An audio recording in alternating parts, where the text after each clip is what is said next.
কিছু খারাপ অভ্যাস যেগুলো আমাদেরকে শারীরিক এবং মানসিকভাবে অত্যন্ত দুর্বল করে তোলে এবং আমাদের মোটিভেশন লেভেলটাকে অনেকটা নামিয়ে দেয়। ১ নম্বর হচ্ছে সারাদিন শুয়ে মোবাইল দেখা। সারাদিন শুয়ে মোবাইল দেখার ফলে আমরা মোবাইলের প্রতি এতটা অ্যাডিক্টেড হয়ে যাই যে তখন আমাদেরকে মোবাইলের জগতের মধ্যেই থাকতে সবথেকে বেশি ভালো লাগে এবং যখন কেউ আমাদেরকে কোনো কাজ করার জন্য বলে তখন আমরা বিরক্তি প্রকাশ করি এবং সেই কাজে আমরা মন বসাতে পারি না। যে হোক করে সেই কাজটা কমপ্লিট করে আবার আমরা মোবাইলের দুনিয়ায় ফিরতে চাই। এটা সবথেকে বেশি একটা মারাত্মক খারাপ অভ্যাস।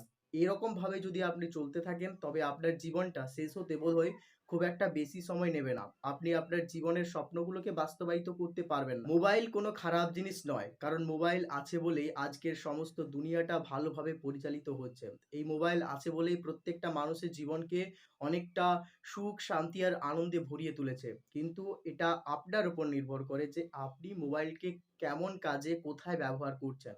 সবসময় আপনার যতটুকু প্রয়োজন ঠিক ততটুকুই তাকে ব্যবহার করো এবং তাকে দিয়ে আপনার জীবনের কিছু গুরুত্বপূর্ণ কাজগুলোকে করিয়ে নাও যাতে এটার সাহায্যে আপনি সমাজে প্রতিষ্ঠিত হতে পারেন।